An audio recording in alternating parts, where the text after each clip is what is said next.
Yeah, boy, day 2 with Williams' new Supra. If you guys can recall from the last video, we took a step back to pull the pan off this engine, make sure that there wasn't a chewed up rod bearing sitting at the bottom of the pan, make sure that there wasn't any catastrophic failures with the engine, that would tell us whether or not we could proceed with the 1JZ. And well, it looked pretty good at the bottom end. Wasn't perfect, obviously, like there was some sludge, kind of seemed like a little bit of lack of maintenance on the previous owner's part, but wasn't too bad, so the engine's for sure usable. And once we got the pan put back on the engine, we turned our attention to the car itself. We kind of went through things, figured out what we had, what we didn't have, and we got a bunch of stuff on order. And luckily, a lot of that stuff just showed up, so we can finally get to work on resealing this engine, throwing some gaskets on it. We're not gonna do too much to it. Just wanna make sure that there's nothing leaking, get some valve stem seals thrown in this thing. Just some very, very basic maintenance as far as engine goes. Once we're done with that thing, we should have everything we need to mate the engine and trans together and get them put in the car. So that's gonna be the priority for today, is to make sure that we get this engine taken care of. And hopefully by the end of today, that's all good and we can get a clutch and flywheel thrown on that thing, get a trans put on it, and go from there. So all that being said, I think with the 4 of us being here, there might be too many cooks in the kitchen for us to all pack around this engine. So I'm probably gonna take a step back, let the masterminds rip this thing apart, get a front rear main valve stem seals taken care of, and then we'll touch base once that's done.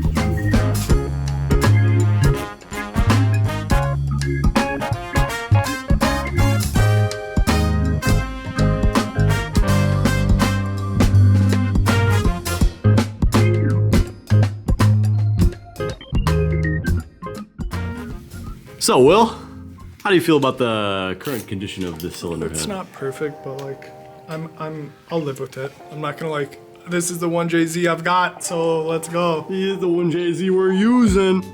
You notice anything off the top, just by pulling these valve covers off, anything you see that's concerning? Not really, but there's stuff.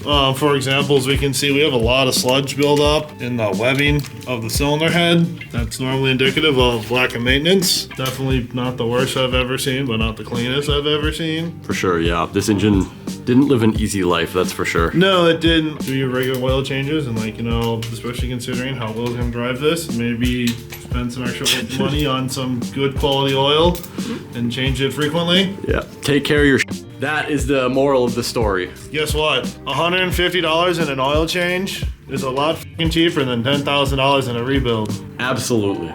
Words to live by. Cool. Well, we'll get these cams pulled the rest of the way out, and get these buckets and shims pulled out, and then we can take a look at the current condition of our valve stem seals. Taking bets right now how many of them are fucked. Valve stem seals or what? Yeah. I don't know. I don't know how this engine was driven. I bet 25% of them will crumble. I haven't had one of these Tom? JZs. Oh, 25%. 25%? Cool. I'm gonna say 3 of them. We'll see.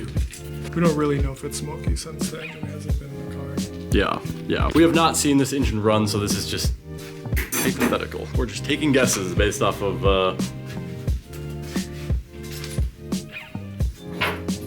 That's not good. Yummy. All right, now that the cams and everything are out, we have our buckets exposed. So our next step, grab a magnet, we gotta pull each and every one of these buckets and shims out and organize them, because they need to go back exactly where they came out. These are all measured for a certain clearance, so if you get them in the wrong spot, you could have a bad day. We should probably honestly shim it, but guess we're not gonna be doing That. So, pulling this plug out should tell us a little bit of a story. We can kind of see how this engine was running previously. It's not going to tell us everything, but it'll tell us a story for sure. What do you think? Mike's an expert. So Mike, what are we looking for here? So, oh, these are iridium plugs. These are the wrong plugs to have. So, just looking at it, I don't see like anything major. We're gonna have some just carbon deposits on the outer ring here just through normal use. Our color on the electrode is good, as Will said. This engine looks like it was running pretty healthy. And if I had the tool to see down at the bottom of the porcelain, we can also, there's more information that we can find down there. But just by a quick inspection of this plug, I'm not seeing anything here. If this had like, you know, deposits and stuff built up on it, it's normally an indication of oil consumption. We're not seeing that. So I don't think we're gonna have any major mechanical issues in that cylinder. All right, let's proceed. Well, cool. Yeah, that's good news. As Will said, let's move forward. All right, so I'm going to introduce you to the greasiest way to hold your valves up if you're going to pull your valve springs out. If you can imagine a valve train, the actual spring and retainer is what holds the valve into the cylinder head, passes through the guide, and then seats up against the valve seat at the bottom of the head. If you take the spring out and you take the retainer out, the valve is gonna drop straight to the bottom. So what we are doing right now is we are fishing a nylon rope into the cylinder to take up, obviously, that cavity with space in there in efforts to try to have something hold the bottom of the valves up so that they don't fall into the engine. They'll probably drop a little bit, but as long as we can get to the valve stem and pull it up, that's really what we need. So we're gonna give this a shot on the first cylinder, see how it works. There are other methods of doing this. I've seen people use compressed air before. I'm sure there are other methods to accomplish the same thing, but this is just one of them. And this is what we have available to us here since I don't have a way to feed compressed air in there right now. So we're gonna give it a shot. Bucket number one. All right, let's go. There it is. And then you can see here, this is the top of the valve spring, that's the retainer, and then you have two little keeper shells that go kind of sandwich in the top of that retainer. So use a magnet, pull it out. That's the bucket and the shim assembly. You can see the shim actually sits on top of the bucket here. Pull them out as one, set them aside, and like I said before, make damn sure they go back in the same spot.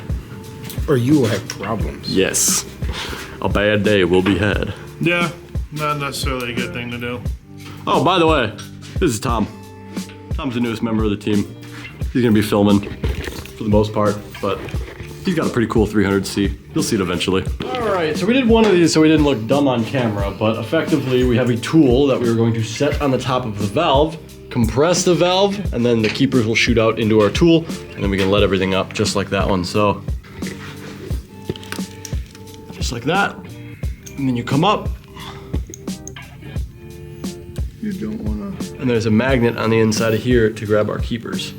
If you shine the camera in here, that little seal right around the stem of the valve is what we are after. So we have a tool that we're gonna reach down there, grab that seal, pop it out, pop a new one in, and then we just reverse the order, put everything back together. And then we have another part that will slip into the end of that for actually installing the guides, or excuse me, the keepers. The keeper of the valve, right? So that's the process. Time to do that 23 more times, get the rest of these springs out, pop the valve stem seals in, and be on the way.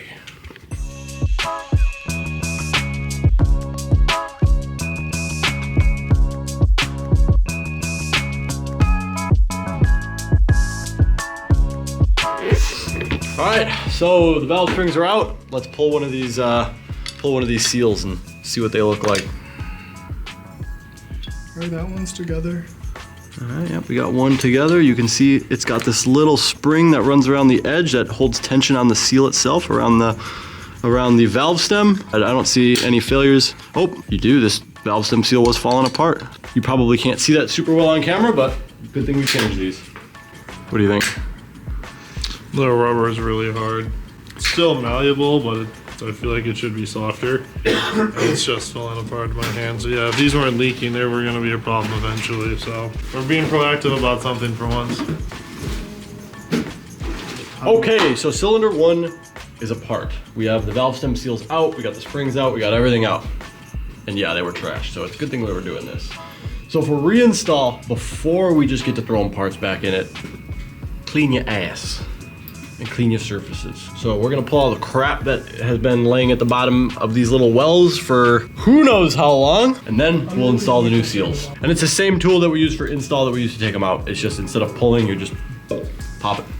Never doing that again, but popping them back in. That is your valve spring seat. So the valve actually sits right inside this little seat. So it's nice that they come out, makes it a little bit easier to clean. And then we can also verify that there is nothing wrong with the spring seats, which I wasn't expecting there to be anything wrong with the spring seats, but we're here, might as well look, huh? Oh yeah. New seals going in.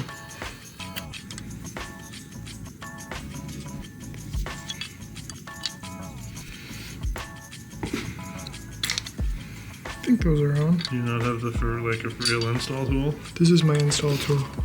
That is your removal and installation tool? Yeah. Is it advertised as that? I don't know. Oh. And just like that, 4 new valve stem seals. Repeat this 5 more times, and you got a resealed valve train. Rip. So you basically just reverse the process to get them back in. So if you take a look here, we have our spring retainers and keepers just kind of stacked together. We're gonna reassemble our tool and push down. Just like that That's is an it. installed valve spring and keeper Easy with a peasy, fresh easy. valve stem seal. And he thought this was gonna take 5 hours. This is gonna take 5 hours. 12 minutes later. I don't think you got that right there, bud. Titans. Seems to have fallen right the out. Why does it now not want to go the in? Almost like you didn't get the keepers in right. Mike, get out of here with that bad energy. Being realistic. Oh, that one went in. Yeah, good. Oh, there you go. You know, we need Huh, to do we'll is mess with this a little bit, get him back in, repeat the process a bunch of times, that right there, look at- and then move our way on to some main seals. Nothing but the best. Yeah, boy. Man. The lunch of kings. Pretty good. Yes, sir. Beer and pizza. That's what we need. America. Yep. And there she blows. That's all the valve stem seals done. The valves are back in. All the buckets and shims are back in. So now we get to put our camshaft back in. One thing to remember when installing a camshaft is there is a torque sequence that you need to follow when doing this. For extraction, we started on our ends, we worked our way in. For install, we were doing the exact opposite. We were starting in the middle and working our way out.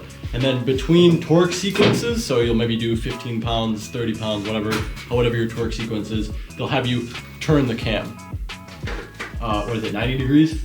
It's like 33 degrees. 33 degrees between each torque sequence phase.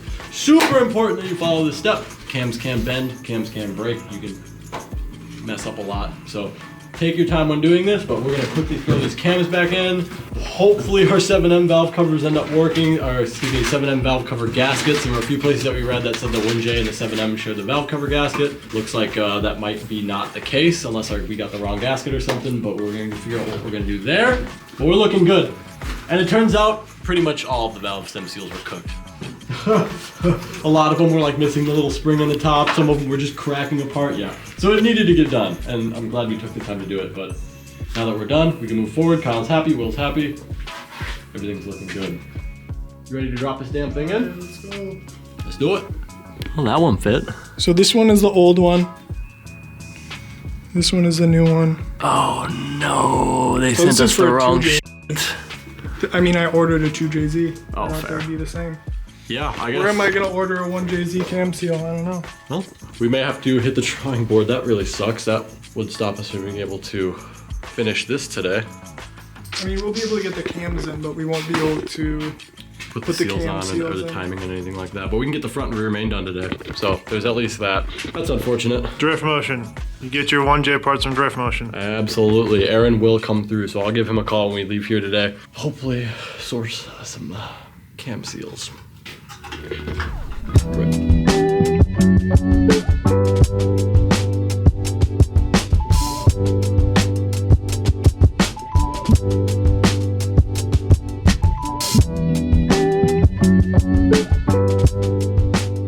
Alright, one down, one more to go. One more to go. How you feeling? Pretty good. Sure. Making progress. Yes, sir. Move forward. All right, it's literally the same process for the other side. So let's. I can't snap. There we go. Voila! Engine's back together. Valve train secured, valve covers back on. We were able to make the 7M valve cover gaskets work. They were a little short, so we had to RTV the corners and kind of stretch the gasket out to make it work. But it looks like it's sealing, so we're good to go there. like I said before, cam seals are a no-go today. We got the wrong one, so we are going to skip that. We're going to move on to this front main seal right down here. And then we're gonna move on to the rear main seal back here. But that basically means we're gonna take the engine off the stand, so we're gonna get the engine crane set up real quick, get the engine up in the air so we can get the stand off the back, and then we can swap out these gaskets. Seals. God damn it. What? And then obviously that means that we're gonna have to probably skip timing. We can get the timing and cam seals done once we put the engine and trans in the car, but because we have to skip the cam seals, obviously they need to go in before we put the cam gears on and the backing plate and all that other bullshit. So skip timing. Sadly, you won't get to see that today, but hopefully this means, since we got the valve stem seals in, that we're on track for our stretch goal of getting this engine and trans in this weekend, so. Yeah, valve stem seals are the biggest part of the job, I think. So Yeah, absolutely. I'm happy to get that done. Like this, the timing, that can be done in the car pretty easy. So I'm happy with where we're at. All right, so our next step being the front main, what we gotta do is get this timing cog off, and these can be a huge pain in the ass. According to the TSRM, you're supposed to just be able to pull these off, but yeah, not happening. So you got this little hole and this little hole that take an M6. That screws right into there. Now traditionally, this tool would go bam, and then you put bolts through it. Sadly, we don't have bolts long enough, so we are going to take a piece of metal stock that is in Will's hand right here and make a little hole on one side. Try and drill through it and see if we can't make a tool real quick. If that doesn't work, obviously we can run back to the store and see if we can find some longer bolts to use that, but we are going to give this a shot first, so cross your fingers, huh?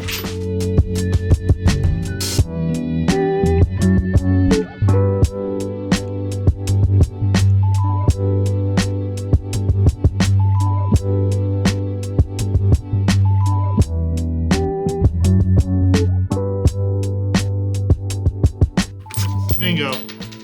Ooh, got that on camera just in time. Yeah, you can definitely tell that that had been on there for a while without that rust buildup around the snout of the crank. So we'll probably grab some emery cloth, go around the snout of the crank. We're gonna clean that up before we put the cog back on, but mission accomplished. Now you can see this seal right back here. This is our front main seal. What we're gonna do is we're gonna get a self-tapping screw.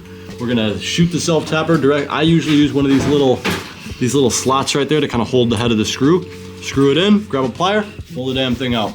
And then to install it, you should have a tool to install these, the seal installer. We don't have that. So what we'll do is we'll get the seal started and then we'll get something like maybe with a wooden handle and just slowly go around it and kind of pound it in. That is another way that you can install these seals pretty reliably. So, do it. All right. There it is. There is our removal tool. That's Dude, definitely what the wrong fuck? crank seal. Yep, okay. Good thing we have that one. Yeah, that one's fucking correct. What the fuck? Remember the timing kit that we bought? So this is not the right fucking part. Nope. Who knows what that's for? Thank you, Rock Auto. Damn, I thought I was getting a deal. What the fuck? Cock Auto gotcha. Yeah, oh god. So what's the status? We're good. So let's just get this timing seal out, or this front crank seal out, and replace it with the new one. Let me polish my shaft really quick. Uh-oh. Oh my.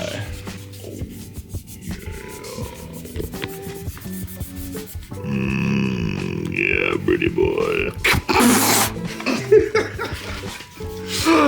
I was not ready for that. You wasn't either.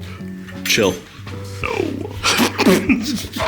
All right, like I said, we got a self-tapper pushed into the seal. So what we should be able to do now is grab the edge of that, pull it right out. Oh yeah. Now let's put the new one in. So we're ready to put this in. These get installed dry, so make sure you clean the surface in here. Be very careful not to mar up the inner lip when it goes onto the crank. I like to get them started by hand. Perfect, the lip didn't roll. And then very, very gently, you're gonna take this and give it just some love taps.